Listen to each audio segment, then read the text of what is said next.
Então, vamos lá. Bom, pessoal, boa noite. De novo, obrigada por vocês estarem aqui. É sempre muito bom contar com a presença de todos e com o quórum de todos. Hoje a gente está na nossa 9ª aula. Vamos falar sobre notice and takedowns e ninguém melhor do que o Zé Mauro Machado. Ele é sócio do escritório Pinheiro Neto Advogados nas áreas de propriedade intelectual e tecnologia, mestre em Law Science e Technology, LLM, pela Stanford Law School em 2009, e em Direito Processual Civil pela PUC-SP. O Zé Mauro ele é autor do livro Aspectos da Antecipação da Tutela na Propriedade Industrial, Revista dos Tribunais, 2007, e inúmeros artigos publicados no Brasil e no exterior. É professor no curso de pós-graduação da Escola Superior de Advocacia, ESA.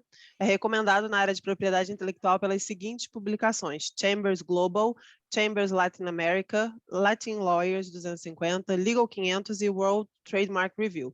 É também apontado como um dos principais advogados do país pela Análise e Advocacia. Então, Zé Mauro, muito obrigada por estar aqui hoje com a gente. A palavra é sua, dê o seu show.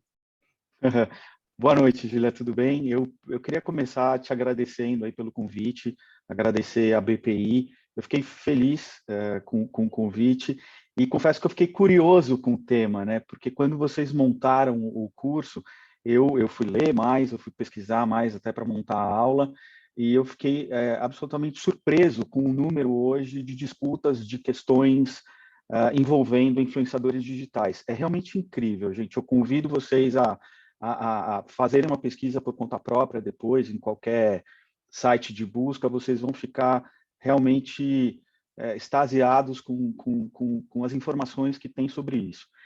E é um assunto do dia a dia, né? Semana passada, além da Folha de São Paulo, não sei se vocês viram, tem uma matéria interessante aqui, deixa eu dar o devido crédito à repórter, Daniele Madureira, que fala sobre influenciadores digitais, e ela estava contando que de acordo com uma pesquisa da Nielsen, são mais de 500 mil influenciadores digitais hoje no Brasil.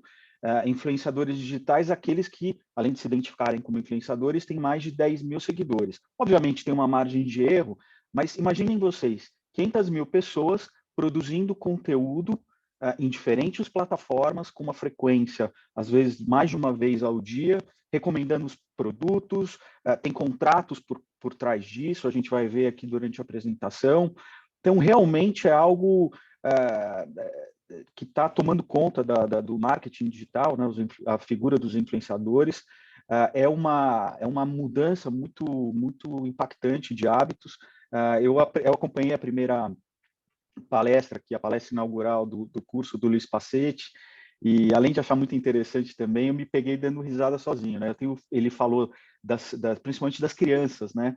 O que representa a figura dos influenciadores digitais para as crianças. Eu acho que a gente vai notar isso daqui a alguns anos, quando esse pessoal chegar à idade adulta. Principalmente o público infantil, essa diferenciação entre o concreto e o virtual, ela desapareceu. Para nós, mais velhos, comprar um tênis físico, né, não se compara a ter um bem digital, é algo que é absolutamente incomparável. E quando a gente acompanha a molecada, a gente nota que eles põem, às vezes, em pé de igualdade, até dão mais destaque para os produtos virtuais. Então, realmente, eu acho que eu disse tudo isso para ressaltar que esse curso é muito oportuno, muito importante. Acho que é um mercado que se abre para os que estiverem acompanhando aí pela internet, é importante prestar atenção nisso. Pode ser uma oportunidade, uma nova área, como tantas que surgiram nos últimos anos, né? Privacidade, enfim, outras tantas, direito digital. Entender as demandas dos influenciadores é algo bem interessante. E do que a gente vai falar aqui hoje? Eu me proponho aqui a contar um pouco para vocês de questões ligadas a notices and takedown de conteúdos ligados a influenciadores. Aí vocês vão me perguntar, mas o que é esse negócio? Coloquei aqui na primeira tela as principais perguntas que a gente vê aqui no escritório. Como remover um conteúdo postado por influenciadores? Há responsabilidade por parte de plataformas, quer dizer, o influenciador está lá no Instagram, no TikTok, existe um conflito qualquer, é possível que a pessoa que se sentiu qualquer tipo de prejuízo possa acionar a plataforma digital? todos os conteúdos postados por influenciadores digitais, eles são tratados da mesma forma? Isso é importante. Vocês, os que são advogados, que estão estudando para se tornarem advogados, identificar o que fazer diante de cada uma das situações, né? Nem todas as situações são tratadas da mesma forma. Há caminhos mais curtos, caminhos mais burocráticos. Vou tentar explicar aqui para vocês como funciona isso. Outra pergunta muito comum aqui, aliás, eu passo boa parte do meu dia aqui, o pessoal do Peroneto que está acompanhando também, é possível identificar e responsabilizar usuários que comentem posts na internet, ou até os próprios influenciadores, e quando o usuário é anônimo? Como fazer isso, né? E, finalmente, também um tema que está aí na ordem do dia, existe alguma regra para o período eleitoral, que é o que a gente já está atravessando, né? Os influenciadores podem receber dinheiro de candidatos para falar bem de um, de outro. Então, um pouco do que eu vou falar aqui hoje para vocês, e eu combinei com a Júlia antes, sintam-se à vontade ao longo da apresentação para me interromper. Eu gosto de fazer de um jeito mais dinâmico, mais bate-papo. Tenho abandonado cada vez mais primeiro, a linguagem muito formal de advogado, e segundo, um tom mais professoral. Então, se vocês quiserem fazer pergunta, eu vou ficar feliz e sintam-se à vontade. Bom, em primeiro lugar, queria contar para vocês o que acontecia antes do Marco Civil da Internet. Marco Civil, imagino que vocês todos já tenham ouvido falar, Lei 12.965 de 2014. Eu comecei aqui no Peroneto em 97, 25 anos já aqui, então eu peguei uma boa fase de discussões na internet em que não havia absolutamente nenhum diploma legal, nenhuma legislação específica sobre conteúdos postados na internet. Havia aquela falsa sensação de que quem postava coisas na internet estava imune à identificação, as pessoas escreviam os maiores absurdos, achando que estavam livres disso, e eu lembro que no começo dos anos 2000 começaram a surgir as primeiras ações para tentar identificar quem eram as pessoas por trás das postagens e, eventualmente, até tentar responsabilizar as plataformas. Bom, nessa época aí, pré-Marco Civil da Internet, em 2014, surgiram 3 correntes. Quando a gente analisava as decisões judiciais, tinha uma primeira corrente de entendimento em relação a esses casos, que dizia o seguinte: olha, os provedores, as plataformas que recebem esses conteúdos, dos bloggers, dos YouTube, o YouTuber nem existia no início dos anos 2000, né? Mas as pessoas que postavam conteúdo, a responsabilidade é exclusivamente dela. Se não for possível identificar, os provedores não podem ser responsabilizados. Então, se entendia aí que os provedores eram meros intermediários e, como tais, eles não poderiam ser responsabilizados de forma alguma. Eu citei um acórdão aqui do Tribunal do Rio Grande do Sul, que ficou famoso à época, esse, na verdade, de 2011, que analisa essa questão a fundo dos provedores como intermediários. Foi uma matéria que foi postada na internet a respeito do jogador Falcão, acusava de infidelidade, uma série de outras coisas, e era pedido uma indenização em relação ao provedor que havia hospedado a matéria. Se entendeu nesse caso que não tinha cabimento isso, porque a revista em que havia sido postado o conteúdo era plenamente identificável. Aí surgiu uma segunda corrente. A segunda corrente dizia o seguinte: que sim, que as plataformas poderiam ser responsabilizadas porque era uma responsabilidade objetiva baseada no Código de Defesa do Consumidor. Se entendia que era um verdadeiro defeito do serviço. Então, quando qualquer conteúdo violava o direito de um terceiro, se entendia, com base no Código de Defesa do Consumidor, que havia defeito do serviço, e pouco importava que, eventualmente, o serviço não fosse pago, porque se entendia que o pagamento era feito de maneira indireta, né, pelas publicidades que eram veiculadas e outras formas de remuneração das plataformas, e se havia algum conteúdo ali que infringia o direito terceiro, Código de Defesa do Consumidor, defeito do serviço. Isso foi aplicado em muitos casos, CDC. Também havia uma corrente que entendia o seguinte: os provedores desenvolveriam uma atividade de risco, artigo 927 do Código Civil. Como eles desenvolveriam uma atividade de risco, eles deveriam ser responsabilizados por qualquer conteúdo violador de direito terceiro. Havia muita oscilação entre essas teses, essas decisões em diferentes tribunais, STJ, tribunais estaduais, e tem uma decisão do STJ de 2012 que afastou essa tese de atividade de risco e passou a aplicar essa terceira corrente, que era da responsabilidade subjetiva. E essa responsabilidade subjetiva dizia o seguinte: o provedor ele passava a ser responsável apenas se ele não atendesse uma notificação do usuário ou uma decisão judicial para determinar a remoção do conteúdo. Então, nessa época, antes, pré-Marco Civil, a gente via essas várias decisões judiciais, essas três correntes. Bom, aí, felizmente, em 2014, a gente se depara com essa nova legislação super importante, o Marco Civil da Internet, que veio num momento histórico bem delicado. Não sei se vocês vão se lembrar do caso Snowden, da NSA, dos Estados Unidos supostamente tendo acesso a conteúdos de comunicações de vários países. A Dilma fez vários pronunciamentos, a presidente à época, a presidente da Alemanha também. Foi um problema seríssimo, e isso serviu como catalisador para que o projeto de lei que era justamente o embrião do Marco Civil da Internet, ele tivesse um andamento mais rápido. E vale dizer que o Marco Civil ele começou a ser elaborado em 2009 pelo Ministério da Justiça, como está no meu slide, e ele foi feito em conjunto com o Centro de Tecnologia e Sociedade da FGV. O que foi muito legal do Marco Civil é que ele foi o primeiro projeto de lei, esse 2126, que suscitou um amplo debate público na internet. Recebeu propostas, sugestões, não só via Twitter, mas via um portal da Câmara dos Deputados chamado Portal E-Democracia. Então, além de ser um diploma legal, aí, inovador, e que serviu como referência para vários países, ele também teve esse mérito de de não só tratar da internet, mas como suscitar o debate a respeito de sugestões e propostas também via internet. Então, isso foi muito legal. O Marco Civil tem 3 pilares: neutralidade de rede, liberdade de expressão e privacidade.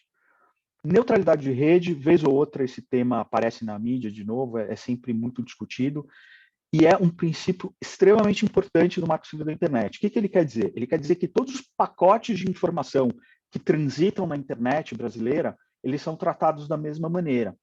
Com isso, o Marco Civil da Internet procurou evitar que determinadas informações, determinados serviços tivessem preferência sobre os outros, o que poderia impactar, inclusive, a liberdade de expressão. O poder econômico ele poderia favorecer o trânsito de determinado tipo de informações em detrimento de outros. Então, esse é um princípio. Liberdade de expressão também, a gente vai ver aqui ao longo da apresentação, buscou-se, ao longo de todo o texto do Marco Civil da Internet, favorecer que as pessoas pudessem se manifestar de uma maneira livre, obviamente, também criando mecanismos para que os excessos fossem freados e houvesse formas de responsabilização e identificação dos responsáveis.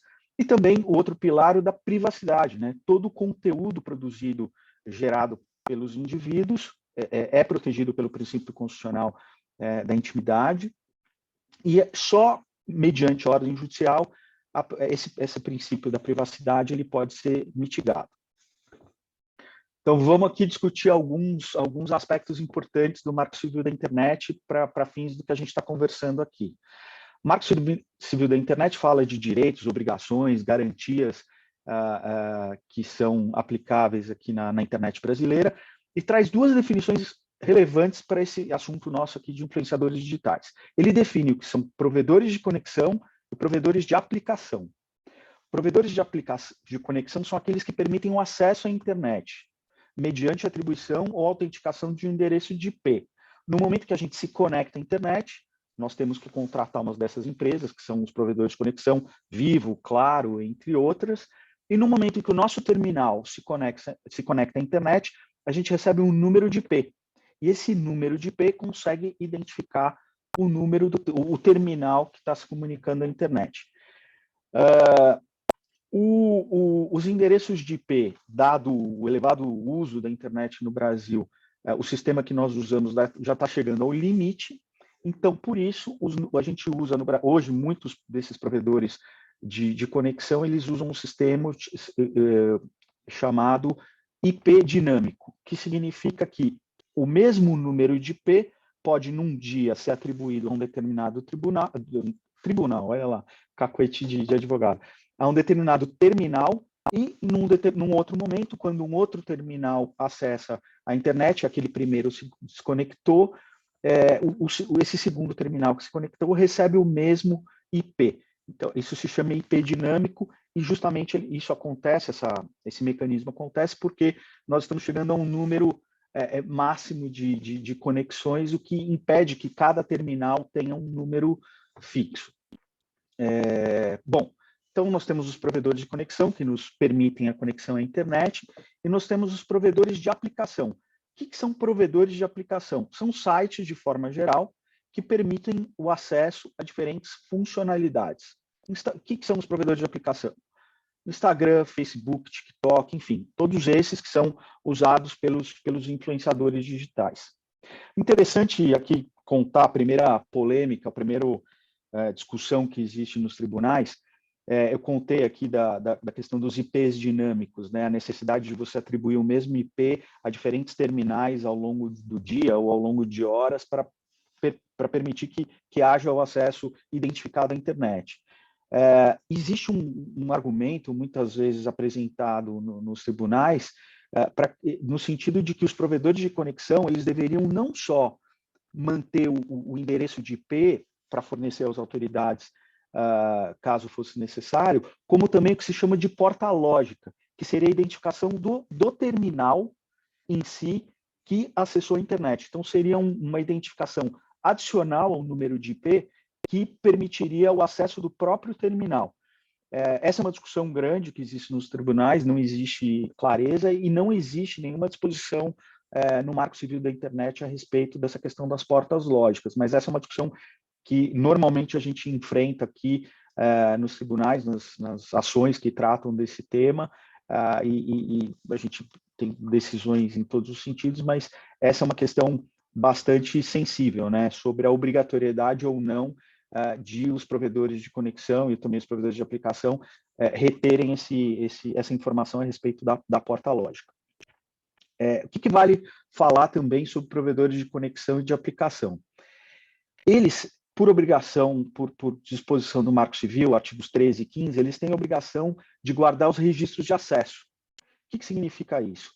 Eles têm que guardar informações sobre a data e hora do uso ou da conexão, no caso de provedor de conexão, ou de acesso à aplicação de internet durante 1 ano, nos casos de provedor de conexão, e 6 meses no caso de provedor de conexão, de aplicação. Então, dependendo de se tratar de provedor de conexão ou de aplicação, ele tem que guardar os registros de acesso, ou também chamados logs de acesso, pelo ou período de 1 ano ou 6 meses. É isso que permite. Por que isso é tão importante? Isso permite que, caso haja uma investigação, uma análise criminal em relação a quem estava usando, quem fez determinada postagem, quem estava por trás de uma determinada ação na internet, essa é a única maneira capaz de identificar quem efetivamente estava por trás do determinado terminal. Voltando aqui a falar um pouco de responsabilidade, né? Eu dei uma palhinha no início. O Marco Civil traz algumas disposições bastante relevantes em relação aos provedores, tanto de conexão quanto de aplicação. Em relação ao provedor de conexão, o artigo 18 diz que ele não é responsabilizado em nenhuma hipótese por danos decorrentes de conteúdo de terceiros. E aqui, gente, é muito evidente por que isso acontece. Imaginem vocês que a Vivo, a Claro, pelo simples fato de prover internet para usuários no Brasil inteiro, se houvesse algum tipo de conteúdo ilegal, se esses provedores de conexão pudessem ser responsabilizados, isso simplesmente iria inviabilizar a atividade deles. Então, existe uma disposição expressa no Marco Civil, estabelecendo que, nesses casos, eles não são responsabilizados. Obviamente, eu não estou querendo dizer aqui que eles não são responsáveis por eventuais defeitos relativos à prestação dos serviços deles. Então, se vocês contratam a Vivo, a Claro, ou qualquer outro provedor de conexão existe um defeito, a qualidade da conexão é baixa, ela sempre cai, existe alguma questão qualquer ligada à defesa do consumidor, eles vão ser responsabilizados. O que o Marco Civil diz é que eles não podem ser responsabilizados exclusivamente por conteúdo de terceiros, tá? Então, aqui fica já uma regra bastante clara em relação a provedores de conexão. E aí vem, talvez, de tudo que eu vou dizer aqui, o artigo mais importante de todos, que eu acho que, se eu fosse escolher uma coisa para vocês saírem aqui da aula de hoje na cabeça, seria o artigo 19 do Marco Civil da Internet. O artigo 19 do Marco Civil da Internet, que deu muita discussão na época do projeto de lei, diz o seguinte, que para assegurar a liberdade de expressão e impedir a censura, o provedor de aplicação só se torna civilmente responsável pelo conteúdo de terceiro quando ele deixa de atender à ordem judicial determinando a sua remoção. Então, vejam vocês, a gente conversou um pouco no início, na parte do histórico, sobre aquelas correntes de responsabilidade, e tinha uma que falava, a terceira corrente, né, que falava da responsabilidade mediante notificação do provedor. Se o provedor não acolhesse a notificação do usuário tido como prejudicado, aí sim ele se tornaria responsável. O Marco Civil criou uma regra diferente. Ele disse o seguinte, e a responsabilidade solidária e civil do provedor de aplicação só vai acontecer após a notificação, uma ordem judicial determinando a remoção do conteúdo. E, a meu ver, essa foi uma decisão muito acertada do legislador, porque isso evita justamente qualquer tipo de censura e favorece a liberdade de expressão. Imaginem vocês a situação dos provedores de aplicação de ficar arbitrando conflitos entre terceiros mediante o recebimento de uma simples notificação. Então, vamos dar um exemplo prático. E a gente está falando de influenciadores digitais aqui, eu vou dar um exemplo envolvendo um influenciador.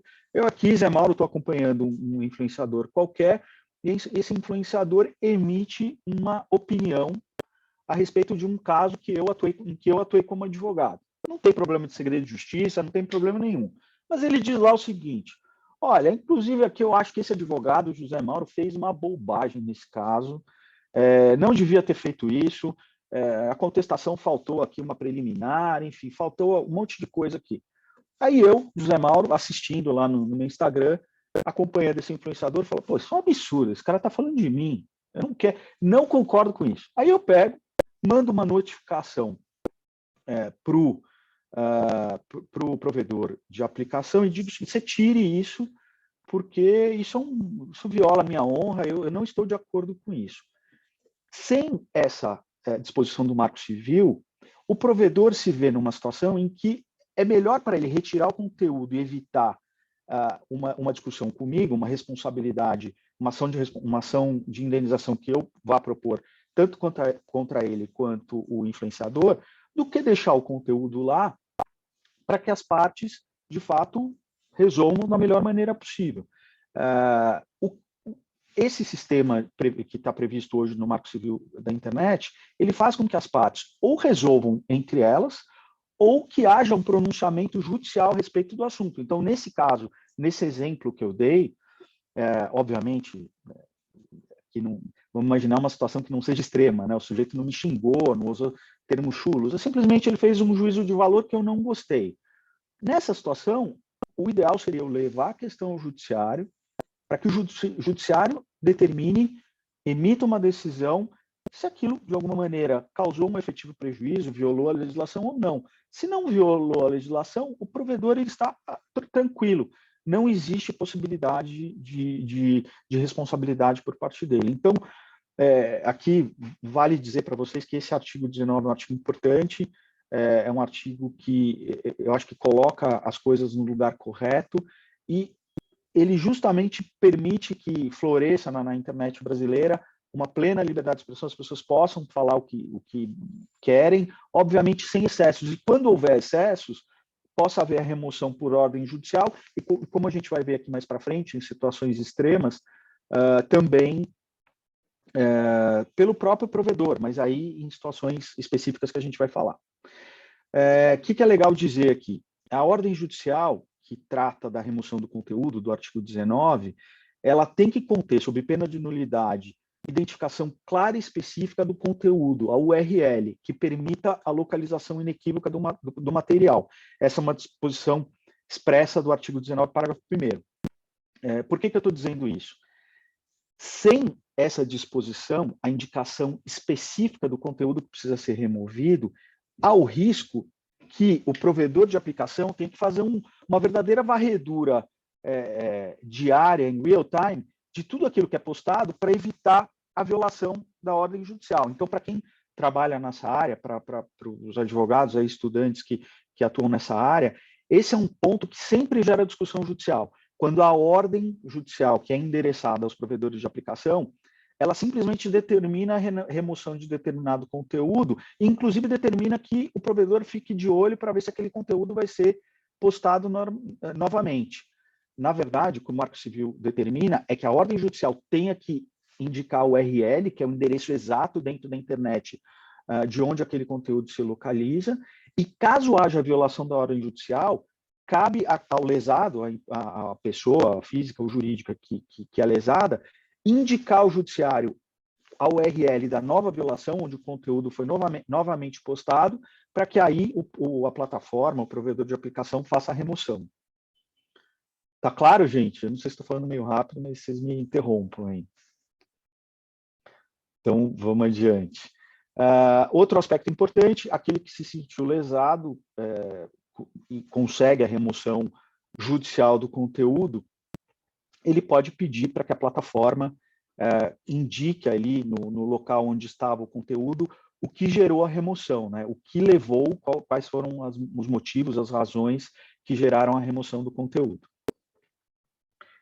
Mas é importante dizer que o artigo 19, ele traça a regra geral. Aí vocês vão me perguntar, há alguma situação em que eu não preciso de uma ação judicial para remover o conteúdo? Eu posso ir diretamente à plataforma, ao provedor de aplicação, para pedir a remoção imediata? Sim, isso é possível. E faz sentido que seja assim, porque há situações, infelizmente, corriqueiras, comuns, em que não há nem tempo hábil, diante da gravidade dos fatos, para aguardar uma ordem judicial. Quais são esses casos? E o próprio artigo 19 diz: casos de violação de direitos autorais e casos de pornografia da vingança. Então, principalmente no caso de pornografia da vingança, né, quando há conteúdo de vídeos íntimos que são divulgados na internet, e esse conteúdo ele é divulgado colocando aqueles que estão envolvidos numa situação sensível, extrema, indesejada, pode haver uma simples notificação dos provedores informando a respeito da postagem desse conteúdo em qualquer tipo de plataforma, para que ele seja retirado rapidamente. Então, só recapitulando aqui, pessoal, porque isso é importante. Regra geral, só pode ser removido conteúdo mediante ordem judicial. Os provedores, eles só são obrigados a remover o conteúdo mediante ordem judicial, e isso comporta duas exceções: direitos autorais, pornografia da vingança, que são os vídeos íntimos que, infelizmente, são bastante comuns. No caso de direitos autorais, essa foi uma demanda do mercado, um pleito principalmente de empresas de rádio e televisão, e certamente o tema vai ser tratado na Lei de Direitos Autorais. A Lei de Direitos Autorais está sendo gestada já há algum tempo, tem alguns projetos de lei em andamento, e devem haver disposições na reforma de direitos autorais estabelecendo qual a responsabilidade das plataformas em relação a obras protegidas por direito autoral que são postadas. Será que elas vão seguir a regra geral e as plataformas vão ser responsabilizadas só mediante ordem judicial ou mediante uma simples notificação como é hoje? É um ponto de interrogação, a gente precisa acompanhar, e esse é um tema quente aí no mundo inteiro, tem diferentes abordagens. Eu trouxe aqui para vocês, falei bastante do artigo 19, eu trouxe aqui uma decisão de 2017 da ministra Nancy Andrighi, do STJ, que fala um pouco sobre isso,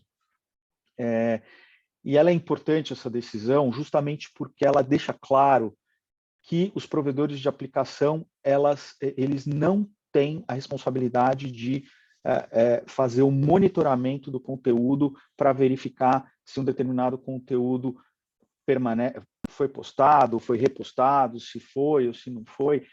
Então, essa é uma decisão judicial importante, o STJ tem seguido esse entendimento, e essa decisão reconhece, então, que não existe a obrigatoriedade de monitoramento. Prevalece aquela regra geral que eu mencionei a vocês, de retirada do conteúdo mediante ordem judicial, desde que haja indicação da URL. E é interessante aqui que a ministra Nancy, inclusive, fala da situação pretérita, né, anterior ao Marco Civil da Internet, em que havia responsabilidade solidária mediante simples notificação. Então, há um período aí de transição, e depois, quando entra em vigor o Marco Civil, aí a situação fica mais clara. Certo, gente? Vamos adiante aqui, deixa eu controlar o horário. Bom, falamos então do artigo 19, falamos daqueles casos de exceção, em que uma simples notificação ela permite a remoção do conteúdo, casos de pornografia da vingança e casos de direito autoral. E será que existem ainda outros casos, fora desses, em que eventualmente eu consigo retirar um conteúdo postado por um influenciador digital ou qualquer outra mídia? A resposta é sim. Não é sempre necessário entrar com uma ação judicial e nem que a gente esteja falando de violação de direitos autorais ou mesmo de pornografia da vingança. Eventualmente, também é possível notificar plataformas, provedores de aplicação, para remoção de conteúdo baseado em violação de termos de serviço. E aqui na nossa experiência do escritório, de várias e várias ações, eu separei alguns exemplos mais claros para vocês. Então, por exemplo, o que a gente tem visto mais em termos de remoção de conteúdo pelos próprios provedores por violação de termos e condições, né, os termos de uso dos sites.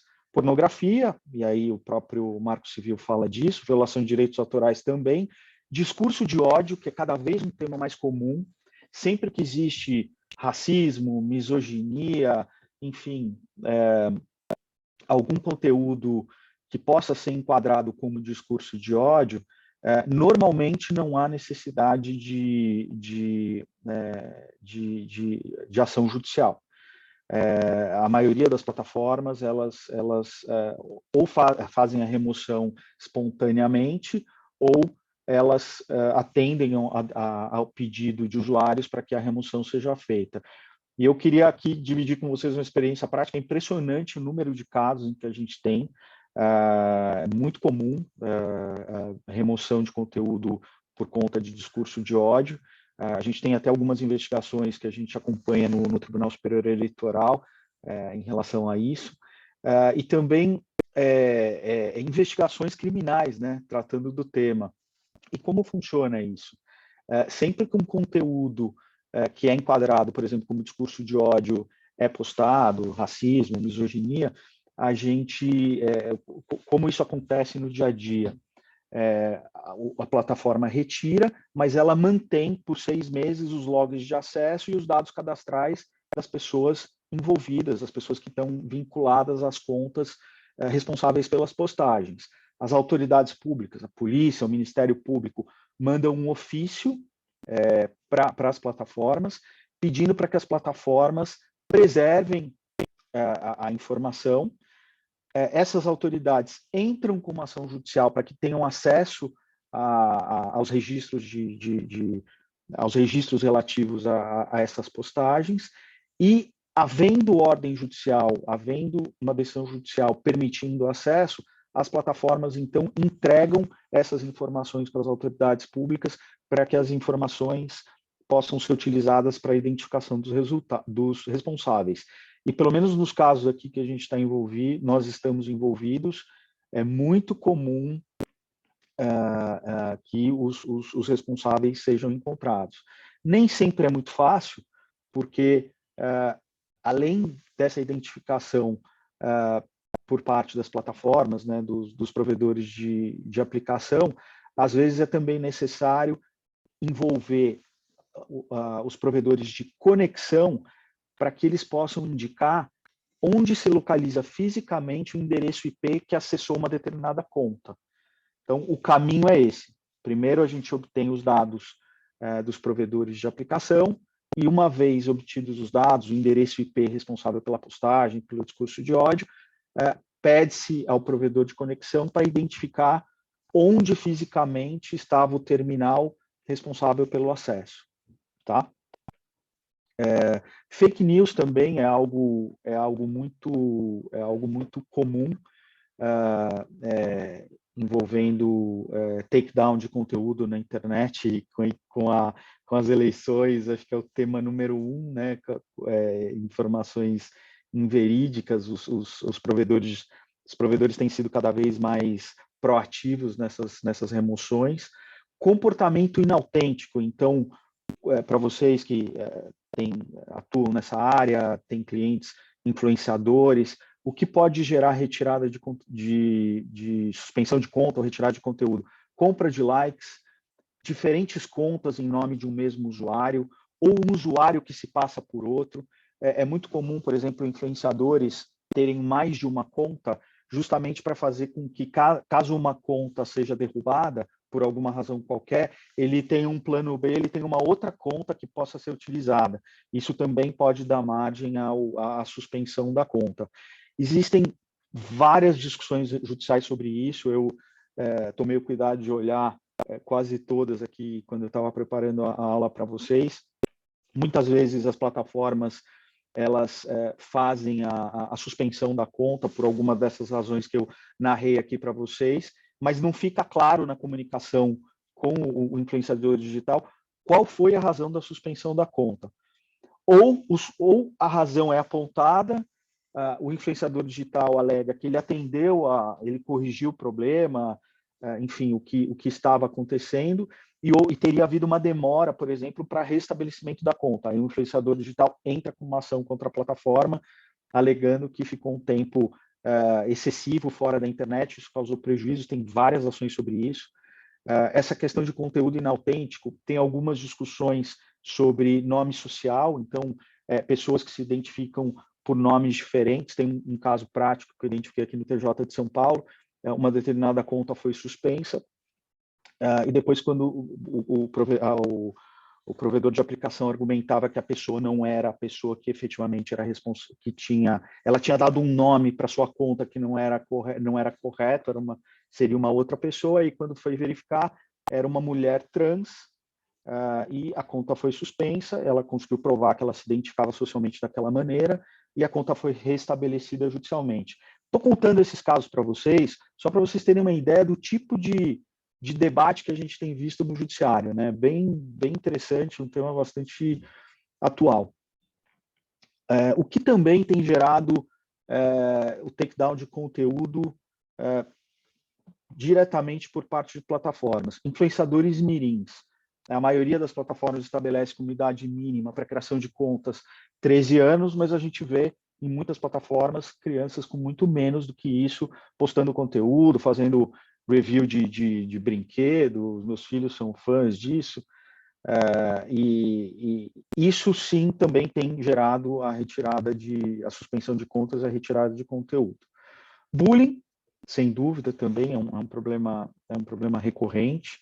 Incentivo ao suicídio também, por óbvio, as plataformas têm ficado muito atentas a essas situações. Demara, posso tirar uma dúvida? Claro. Quem está falando é que eu não estou vendo aqui. E aí, Luísa, tudo bom? Aqui, quando você fala de influencers mirins, aqui a gente está colocando, você colocou aqui até a idade mínima de 13 anos, né? Aqui a gente está se pautando pela idade mínima estabelecida nas plataformas, por exemplo. É isso, né? Porque, vamos supor, se a gente tiver uma plataforma que não estabelece uma idade mínima, que a gente diz que teria autorização dos pais para que um menor ainda, né, uma criança de 10 anos, por exemplo, postasse vídeos, aí aqui a gente não teria nenhum impedimento CONAR ou qualquer outra coisa, né?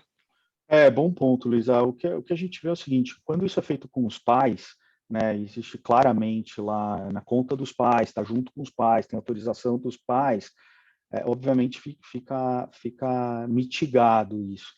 O problema é que muitas vezes você vê as crianças absolutamente, não fica claro se aquilo teve autorização ou não, as crianças Sim, fazem postagens ali sem muito critério, sem muito controle. Aliás, muitas vezes não fica nem claro se existe remuneração ou não, que também pode ser um problema, mas é um bom ponto esse seu, a questão dos pais, né? Os pais têm o poder familiar e são eles que têm que autorizar ou não. Mas as plataformas estabelecem a idade mínima de 13 anos.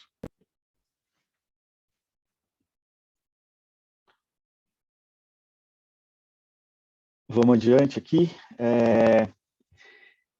Nessa minha varredura aqui de casos, casos práticos que eu olhei, principalmente no Tribunal de São Paulo, para separar para vocês, eu separei alguns para ilustrar que tipo de conflitos aparecem e como é difícil, até para o próprio tribunal, considerar essa nova realidade e tentar encontrar a melhor solução, né? Esse caso aqui é um caso super recente. Aliás, todos os casos que eu trouxe para vocês assim são casos de 2 meses, 3 meses. Esse caso é um caso interessante em que uma ex-BBB fez uma cirurgia com uma dentista e depois entrou com uma ação judicial, uma ação de indenização contra essa dentista, argumentando o seguinte: olha, a dentista postou no perfil dela, numa plataforma, fotos minhas antes e depois da cirurgia. Eu nunca autorizei isso, eu quero que o conteúdo seja removido, porque são fotos pessoais, sensíveis, eu não quero que isso seja divulgado.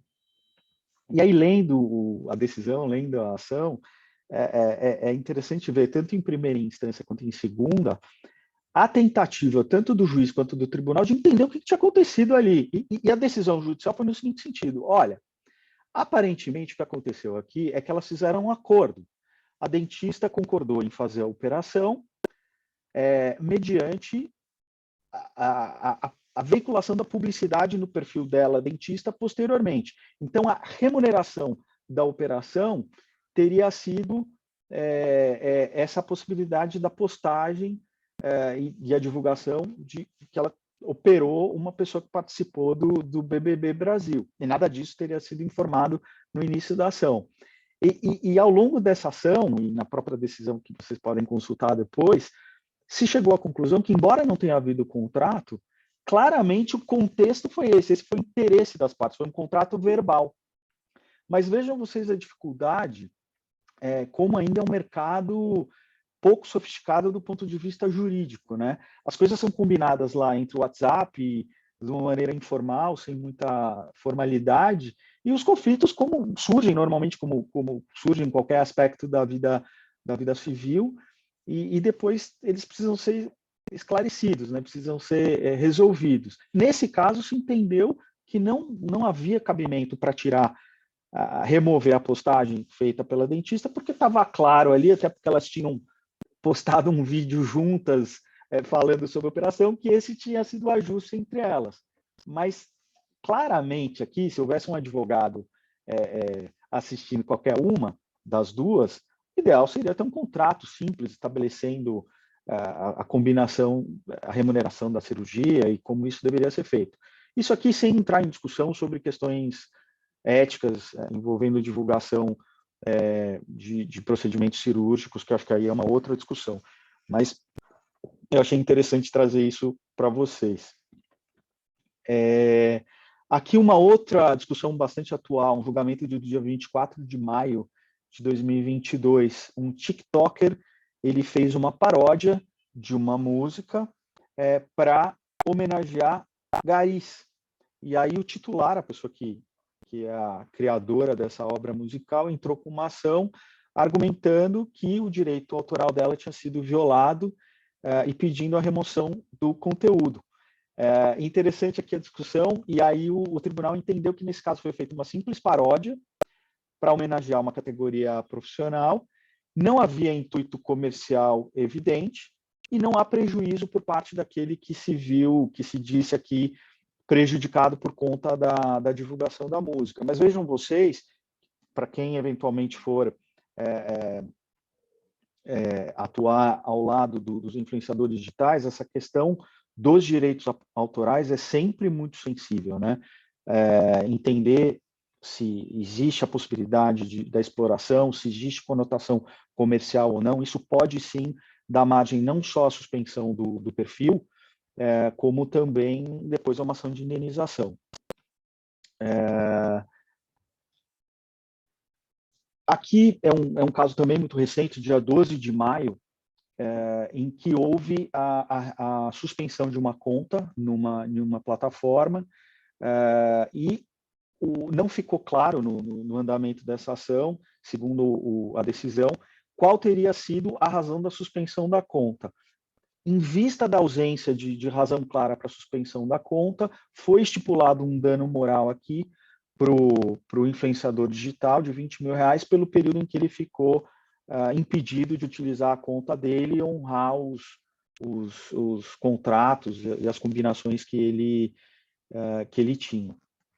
Outra decisão bastante recente, de março de 2022, nesse caso, a conta foi suspensa porque ela reiteradamente era utilizada para violação de direitos autorais. Então, também, de novo, aqui, para influenciadores e vocês que estão, que eventualmente vão atuar como defensores como advogados de influenciadores, a questão de violação de direitos autorais é muito sensível. Isso pode acabar gerando até o banimento do influenciador da própria plataforma, né? Que mais que eu trouxe aqui de interessante para vocês? Uma ação civil pública, o que me chamou a atenção aqui foi o valor, né? O Ministério Público entrou com uma ação civil pública contra um influenciador digital, pedindo danos sociais no valor de R$7.500.000, sob a seguinte alegação: esse influenciador digital, ele disse, falando a respeito de um determinado jogador de futebol negro, que esse jogador de futebol poderia ser as pernas, o físico desse jogador de futebol, ele seria propenso para cometer crimes. Um absurdo, uma coisa absolutamente absurda.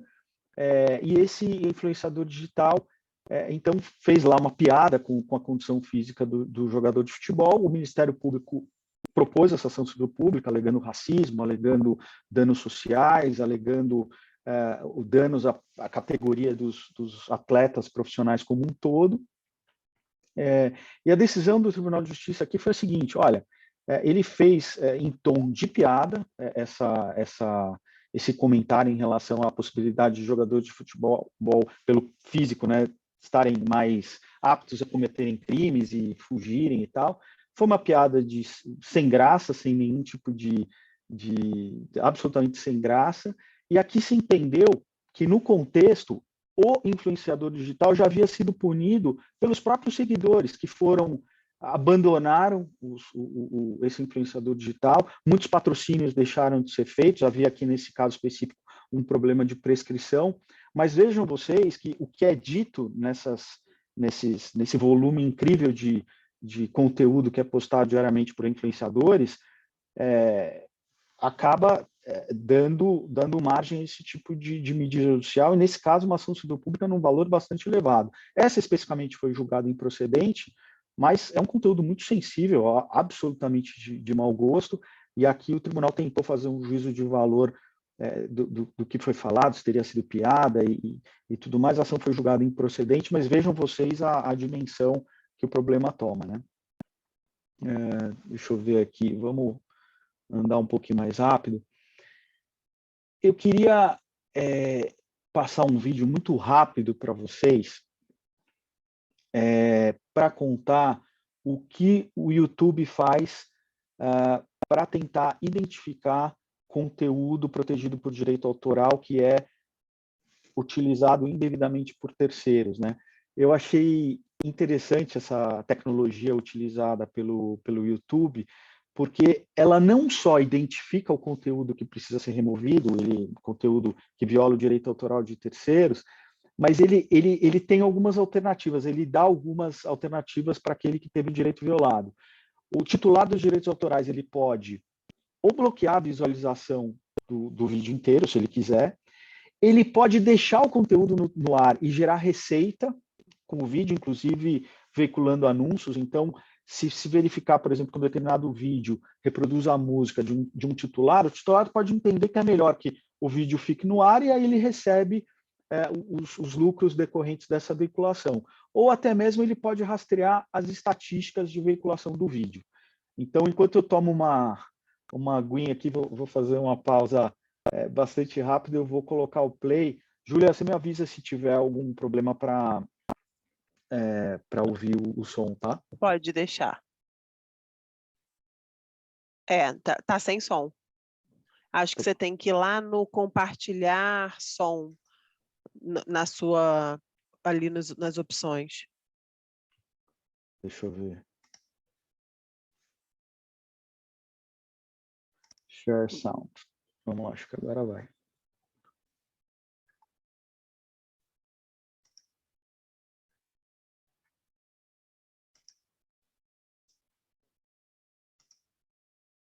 Vamos ver se agora vai. At YouTube, our goal Agora is to foi. give everyone a voice and show them the world. Part of building a platform that works for everyone is making sure we have sophisticated content management tools that help content owners manage and protect their works. That's where Content ID comes in. Nearly all content claims on YouTube take place through Content ID. So, what is it? Content ID is YouTube's unique software system that was built to help content owners find copies of their work on YouTube. Content ID also gives them options Opa, desculpa, gente.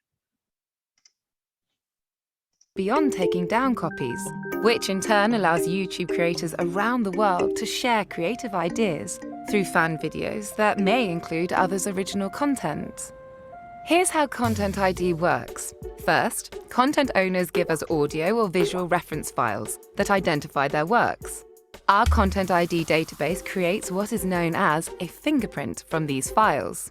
We keep these fingerprints in a database of hundreds of years of audio and visual content. Content ID scans videos on YouTube against these fingerprints to see if there's a match.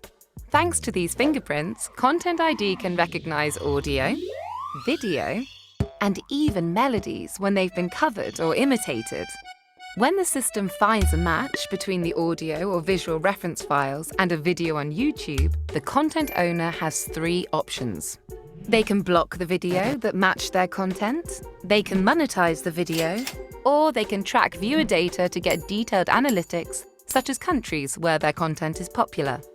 To date, content owners have claimed hundreds of millions of videos through Content ID. More often than not, content owners choose to earn revenue from the ads run against claimed videos. As a result, Content ID has paid out billions of dollars in revenue to content owners since it was first created in 2007. Making sure Content ID is working for everyone is really important to us. So we've invested over $100 million in building the system and are constantly improving it. We've also worked hard to make the system fair for creators. That's why we've made it easy for creators to dispute claims when they believe they're made in error. If the claim does turn out to be invalid, the creator won't lose out. Any revenue earned during the dispute process is held separately, then released to the appropriate party once the dispute is resolved. Plus, the Content ID system means that most content owners rely less on the notice and takedown process, although they may still choose to issue takedown notices to remove individual videos. With Content ID, YouTube gives content owners scalable tools that allow them to thrive from distributing their work online, while maintaining an open platform where all video creators can share their creativity.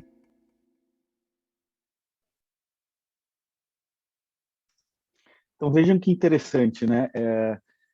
Essa questão de notices por conta de conteúdo por direito autoral, que à primeira vista poderia ser simplesmente, o interesse poderia ser simplesmente a remoção desse conteúdo. O YouTube teve uma ideia que eu acho genial de permitir que o titular dos direitos, inclusive, possa receber dinheiro por conta disso. Então, é realmente uma ferramenta bem interessante, mas eu quis trazer aqui não só para mostrar a tecnologia, que é bem legal, mas também para mostrar que o conteúdo postado por influenciadores, que se utilizem eventualmente de músicas, de qualquer tipo de obra, ele está sujeito a esse tipo de análise, que é feita automaticamente. Então, eventualmente, o conteúdo pode ser removido, independentemente do envio de uma notificação, e obviamente sem qualquer ordem judicial, exclusivamente por conta disso, por conta dessa ferramenta, no caso do YouTube, que faz essa varredura. Já me aproximando aqui do final e honrando a 1 hora que eu falei que ia falar, queria falar um pouco para vocês sobre a questão de influenciadores e eleições, né? Esse é um tema super espinhoso, está sempre em voga. Esse ano, a gente, olhando o jornal, a gente vê que surge com alguma frequência. Tem uma resolução do TSE, resolução número 23671 de 2001, que diz exatamente que é totalmente vedada a contratação de pessoas físicas ou jurídicas para a realização de publicações de cunho eleitoral em seus perfis, né? A única coisa que é proibida e que é permitida em período eleitoral é o impulsionamento de conteúdos de partidos políticos, que efetivamente pode ser pago pelos partidos e pelos candidatos para que ele seja impulsionado, para que tenha maior visibilidade na internet. Mas, em relação a influenciadores digitais, essa resolução expressamente veda. E aqui eu, falando do parágrafo 8º do artigo 29, que trata desse assunto, ele diz o seguinte: incluem-se entre os tipos de propaganda eleitoral paga vedados a contratação de pessoas físicas ou jurídicas para que realizem publicações de cunho político-eleitoral em seus perfis, páginas, canais ou assimilados em redes sociais ou aplicações de internet, bem como em seus sítios eletrônicos. Então, essa é uma proibição absoluta que vale não só em período eleitoral, como em período não eleitoral. E aqui tem uma notícia recente, de março de 2022, que trata de uma decisão do TSE, que confirmou a inelegibilidade de um candidato ao Senado, justamente porque ficou provado que ele havia contratado influenciadores digitais para alavancar a campanha. Nesse caso aqui, isso aconteceu nas eleições de 2018. Pessoal, é isso, quis dar um panorama do que acontece em relação a notices and takedowns, em relação a influenciadores digitais. Eu deixei aqui no final um caso prático para, se vocês quiserem, a gente discutir o que fazer, como retirar o conteúdo aqui que eu indiquei. Mas, de novo, um prazer, estou aqui à disposição para a gente conversar, esclarecer eventuais dúvidas, ouvir um pouco aqui da opinião de vocês sobre o assunto, vai ser ótimo. Obrigado. Obrigada, Zé Mauro. Foi muito boa toda a sua explicação. E acho que você trouxe casos recentes, práticos. É sempre muito bom ouvir, né? E também a sua prática. Eu não sei o que você pensou com relação ao caso prático. Eu, particularmente, adoro. Eu acho que contribui muito. Então, se vocês quiserem, e aí deixo para vocês que são alunos pensarem se vocês querem fazer, e a gente poderia, de repente, dividir em dois breakout rooms para cada um discutir. Não sei se você pensou em alguma coisa, Zé Mauro. Eu não pensei em nada. Ou se a gente fica aqui todo mundo, enfim, o que vocês acharem melhor. Posso ler aqui em voz alta, quem quiser palpitar e a gente vai conversando juntos. Talvez seja uma boa também. Fechado. Então vamos lá. Celina é influenciadora e possui 2 milhões de seguidores na rede social, plataforma Y. Ela é famosa por seu conteúdo humorístico e a influencer utiliza-se de seu engajamento para a criação de site de conteúdo pago para assinantes, sendo este o responsável por seus ganhos mensais. Mas a Celina deparou-se com a conta Instagram, @realcelina, a URL aqui indicada, que passa a republicar tanto os seus stories quanto os seus conteúdos pagos de forma gratuita, gerando prejuízos à influencer. A pior parte, tá um O aqui errado, a pior parte, não, o pior é que os seus seguidores, parte dos seus seguidores passou a acusá-la de estar imitando a conta Real Celina, quer dizer, as pessoas acharam que a conta que estava imitando era a conta verdadeira. Perguntas: quais medidas estão disponíveis para a Celina para fazer cessar a violação e também obter os dados cadastrais da conta Real Celina para sua posterior responsabilização civil? Em relação aos seguidores que a ofenderam, muitos deles são usuários anônimos, como identificá-los? E aí, o que vocês acham? O que vocês fariam como advogada dessa influenciadora para tentar tirar esse perfil do ar, esse Real Celina? Eu posso falar? Claro, tudo bem, Beatriz? Tudo bom? Bom, eu acho que teria que ver os próprios termos e condições de uso, né, da plataforma, para ver se tem alguma medida, às vezes, perante a plataforma que pode ser adotada, mas, de qualquer forma, aí seria entrar com ação judicial, né? Daria para entrar contra a plataforma para pedir a retirada, né, dessa conta, e também para que ela identificasse os dados desse usuário, né? E aí daria para entrar com as medidas de reparação civil em relação a esse usuário, tanto alegando aí violação de direitos autorais, direito de imagem. Em relação aos seguidores que a ofenderam, aí teria que também verificar o teor dessas ofensas, né? E para identificação, aí também o provedor de aplicação, né? Os dados, identificação do IP, aí depois provedor de conexão para identificação desses dados cadastrais. Alguma coisa nesse sentido. Legal. E aí, quem mais tem? E vou complicar um pouco mais. E vamos imaginar que a gente descubra que essa conta ela está no exterior. A gente descobre que esse IP é um IP do exterior. Não está fisicamente no Brasil. Aplica a lei brasileira nessa situação? Entendo que sim. Porque está acontecendo aqui no Brasil, né? Ainda mais que ela é brasileira também. Aí atrai a competência, né? Essa é uma regra importante do Marco Civil, né? A questão da aplicação da lei brasileira. Toda vez que um dos terminais que se conecta, um dos terminais conectados, ele está localizado no Brasil, a informação foi coletada no Brasil, automaticamente a legislação brasileira, o Marco Civil tem que ser observado. Então, essa é uma questão que sempre surge para a gente aqui, e eventualmente tem sempre essa alegação, né? Não, mas eu estou no exterior, a legislação não me alcança, mas o fato de o conteúdo estar aqui e ter sido acessado, estar hospedado no Brasil, isso por si só faz com que o Marco Civil seja aplicável. Uma coisa que a gente vê bastante aqui também, Zé, são quando os sites são feitos mesmo para o público brasileiro. Então, ele está em português, ele está em reais, né? Às vezes o servidor pode até estar fora, mas quando ele é dedicado ao público brasileiro, a gente também acaba aplicando o Marco Civil e toda a legislação, né? Exatamente. A Júlia tá. A Júlia quer falar. E aí, Júlia?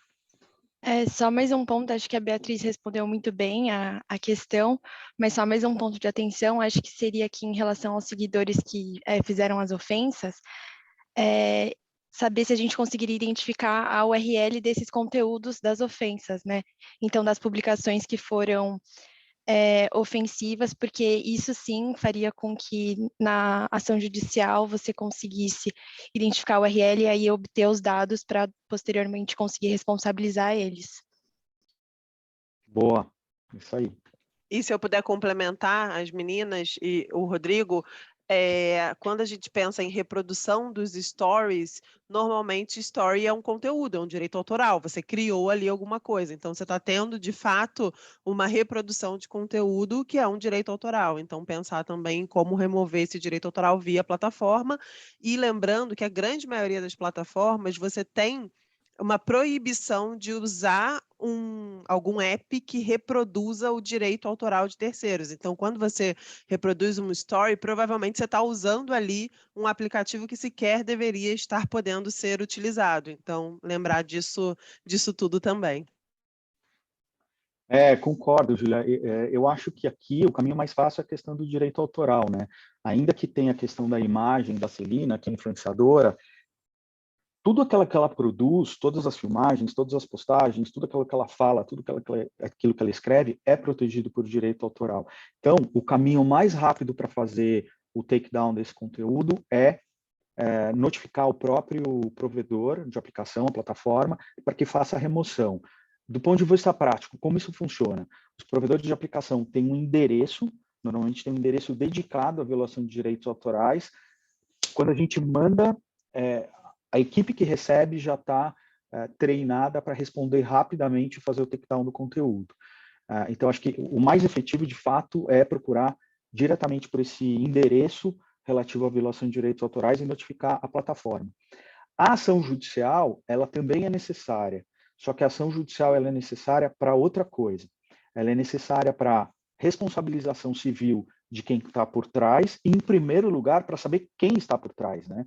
Então, a plataforma ela vai ser chamada a apresentar os dados cadastrais dessa conta Real Celina, que 99,9% dos casos são dados falsos, mas também vão ter ali, nessas informações, os registros de acesso, então vão ter os logs de acesso, a hora que a pessoa se conectou e desconectou daquela determinada aplicação da internet, e vão ter também informações sobre o IP. O IP é o mapa da mina. O IP vai nos levar fisicamente ao computador que acessou. Infelizmente, o provedor de aplicação ele não consegue indicar onde está fisicamente o terminal, mas a partir do endereço de IP que é obtido com o provedor de aplicação, a gente consegue ir até o provedor de conexão, Vivo, Claro, enfim, essas empresas, e perguntar para elas, normalmente isso é feito mediante ofício judicial, olha, eu tenho aqui esse IP que acessou esse determinado conteúdo, esse perfil nesse horário. Me diga qual é o terminal que acessou que utilizou esse endereço IP, e aí ele vai indicar. Esse é um processo que demora um pouco, isso não é feito do dia para a noite, mas pelo menos nos casos que a gente atua aqui, o índice de sucesso é bastante alto. Então, para aqueles que têm essa falsa sensação de que na internet são anônimos, né, as coisas não são identificadas, isso é bastante, eu não diria fácil, mas é algo relativamente corriqueiro. E é importante ter também o horário, né, os dados em relação ao horário, por conta daquela peculiaridade que eu mencionei para vocês, do IP dinâmico. Como a gente chegou no limite de números de IP no Brasil, muitas vezes os IPs eles são cada vez, mesmo ao longo do mesmo dia, atribuídos a diferentes terminais. Então, nesse caso, também seria importante pedir para o provedor de aplicação não só o endereço de IP, mas o horário para que a gente tenha certeza em relação a qual terminal ele estava vinculado naquele determinado espaço de tempo. Professor, tenho duas perguntas para fazer. Primeiro, se nesse tipo de caso é recomendável fazer uma ata notarial, e também em relação ao processo, a ação é movida contra réu incerto, e aí a gente pede a oficialização tanto do provedor de aplicação como do provedor de conexão, ou não? Primeiro a gente entra com uma ação direto contra o provedor de aplicação para remoção do conteúdo e disponibilização desses dados, e aí depois entra contra réu incerto para indenização, e aí pede a oficialização do provedor de conexão. Beatriz, obrigado. E duas perguntas boas. Em relação à ata notarial, ela é necessária? Não, ela não é necessária, não é indispensável. A gente aqui no escritório, normalmente, a gente simplesmente imprime, junta nos autos, na data em que houve a violação e entra com a ação. Quando existe alguma preocupação em relação a comprovar a veracidade daquilo que foi dito, então, a preocupação que no futuro possa se dizer que a página foi forjada, que não era bem aquilo, que há uma montagem, talvez a ata notarial seja uma boa ideia, porque a ata notarial, como ela tem fé pública, a utilização no processo depois não vai se poder dizer que houve montagem ou não, que aquele conteúdo, de fato, é aquele que constou na ata notarial. Mas respondendo objetivamente a sua pergunta, eu não acho que é necessário, eu normalmente não faço isso. Acho que eu faria isso, eu já fiz, só em situações muito sensíveis em que, por alguma razão qualquer, eu tivesse alguma preocupação que a veracidade daquilo que foi, que constou na impressão fosse contestado. Aí eu acho que a ata notarial ela se torna mais relevante. Porque a ata notarial nada mais para colocar todo mundo na mesma página aqui, né, do que um oficial do cartório que acessa o site e ele vai escrever lá o seguinte: eu, oficial do cartório, na data tal, em tal horário, acessei a página e a página diz isso, diz aquilo e tal. Eu não acho que isso é necessário, uma impressão resolve esse problema. Mas, às vezes, como eu falei, dependendo da sensibilidade do caso, da importância do caso, tem também a questão do custo da ata notarial, né? Dependendo do volume de informações, pode se tornar algo bastante caro. Então, é algo importante. Em relação à sua outra pergunta, contra quem eu proponho a ação? A ação é proposta contra o provedor de aplicação. Então, vamos imaginar que você está lá numa plataforma qualquer, e naquele exemplo que eu dei, né? Eu, José Mauro, estou lá seguindo um influenciador, o cara começa a dizer que eu conduzi mal o processo, eu fico bravo, eu não tenho os dados dele, eu quero saber quem é o sujeito. Eu entro, se eu não souber, e vamos partir da premissa que eu não sei, eu entro com uma ação contra o provedor de aplicação para ter acesso às informações relacionadas àquele determinado perfil, àquela determinada conta. Não só os dados cadastrais, como também ao número de IP e aos registros de acesso a determinada aplicação. A partir do momento que eu consigo os dados do responsável, seja o influenciador digital, ou seja, os usuários que fizeram comentários lá, que eu, por alguma razão, me senti atacado, a partir do momento que eu tenho acesso a essas informações, aí essa ação, essa primeira ação contra a plataforma, ela é encerrada, e você tem que propor uma segunda ação, uma ação de indenização contra o réu responsável pelas postagens, seja o influenciador, seja quem fez o comentário. Então, a gente está falando de duas ações, uma primeira contra a plataforma e uma segunda contra quem é identificado. E a lógica do Marco Civil é essa mesmo, né? Tem algo que eu acabei não comentando aqui, mas faz muito parte da nossa rotina. Dados cadastrais. O que são dados cadastrais? Nome, endereço, filiação. Dados cadastrais, esses podem ser acessados por autoridades públicas mediante simples requerimento. Então, quando existe uma investigação de crime, por exemplo, sabe-se que um determinado perfil é responsável por uma determinada postagem e a polícia está investigando quem está por trás daquele perfil, a polícia pode simplesmente mandar um ofício para as plataformas pedindo os dados cadastrais, quem está por trás daquele determinado perfil. O log de acesso, os registros de acesso à aplicação, esses só podem ser divulgados mediante ordem judicial, tá? Então, dados cadastrais mediante simples ofício, delegado de polícia, Ministério Público, eles podem fazer esse pedido, e os logs, que são os registros de acesso ao provedor de aplicação, esses precisam de ordem judicial. Essa é a regra do Marco Civil da Internet. E conteúdo, né? Às vezes a gente se depara também com ofícios que pedem acesso a um determinado conteúdo. Eu quero ter acesso a uma determinada caixa de entrada de uma pessoa, porque eu quero ver se a pessoa foi responsável pelo envio de determinada mensagem. Isso certamente só mediante ordem judicial. Então, mesmo quando há uma investigação sendo conduzida pela polícia, é necessária uma ordem judicial para que haja acesso a esse tipo de conteúdo.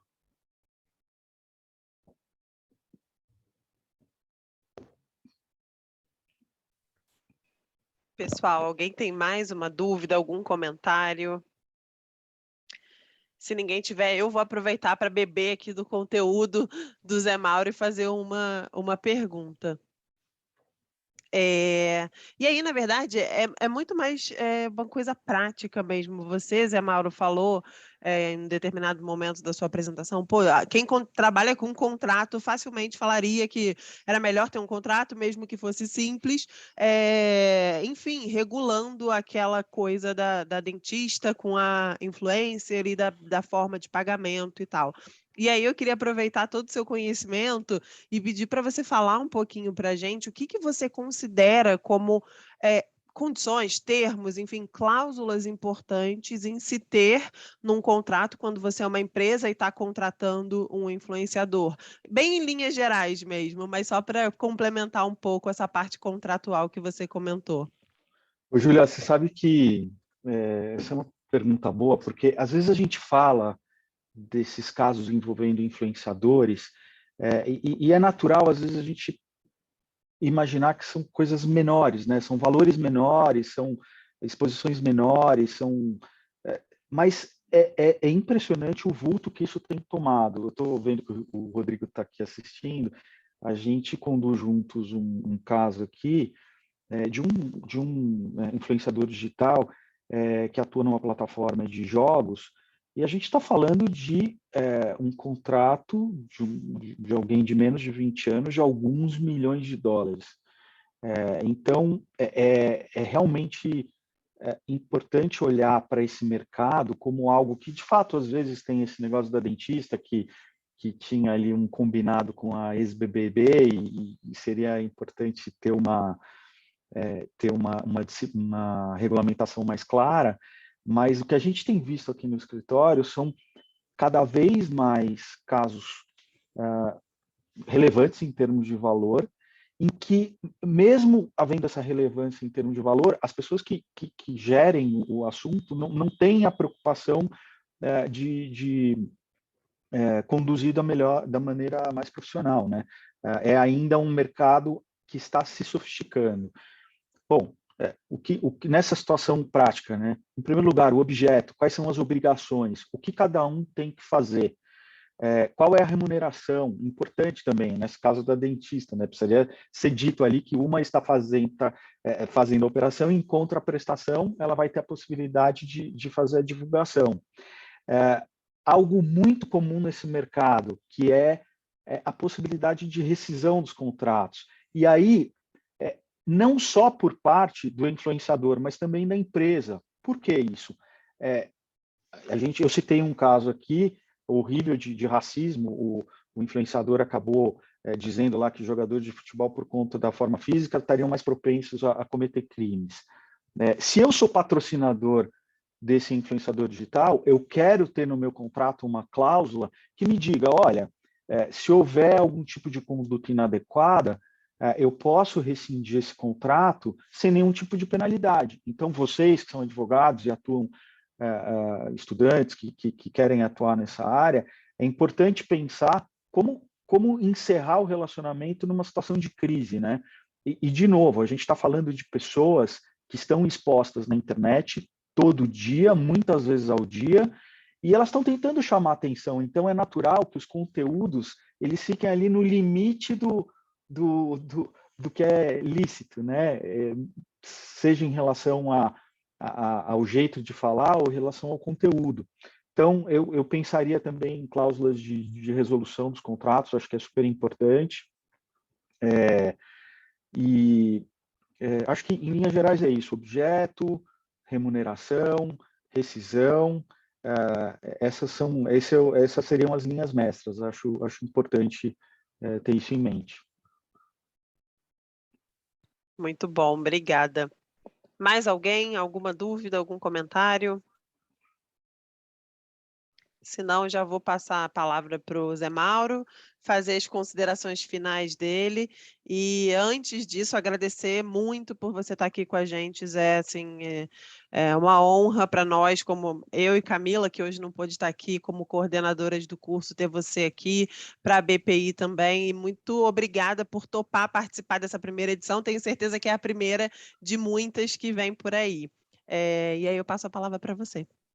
Bom, Júlia, obrigado, te agradeço de novo o convite, realmente fiquei feliz. Registro também o meu agradecimento à própria Camila, à BPI. Eu acho que, como eu falei no início, né, o mérito de vocês é ter identificado um nicho que certamente é muito promissor. A gente vai ver muitas disputas nessa área nos próximos anos, muita demanda de trabalho. Eu mencionei também no início matérias que foram publicadas recentemente. A gente já tem agências de publicidade especializadas nisso. É natural que haja uma demanda também por trabalho jurídico. Como sugestão aqui para os que estão acompanhando, é um tema interessante para escrever, para estudar. Aqui, preparando a aula para vocês, encontrei bastante coisa, mas tem muita coisa para escrever, tem muita coisa para desenvolver. É um tema bastante rico, suscita visões diferentes, tem essa questão, esses casos práticos que eu mostrei aqui, com diferentes visões e questões sensíveis, né, temas bastante sensíveis. Então, fica essa sugestão, acho que é uma área interessante para se dedicar. Se vocês quiserem conversar em algum momento, enfim, estou à disposição, vocês encontram meu e-mail fácil na internet, se não, eu deixo aqui, jmachado@pn.com.br. Fiquem à vontade, estou à disposição aqui para trocar ideias. E, de novo, foi um prazer, obrigado para os que acompanharam ao vivo, os que vão acompanhar a aula gravada depois, e até a próxima. Obrigada, pessoal, por estarem aqui com a gente também, pré-feriado, a gente sabe que está todo mundo enrolado, cheio de trabalho, então obrigado por estarem aqui e boa noite a todos. Valeu, tchau. Tchau, tchau.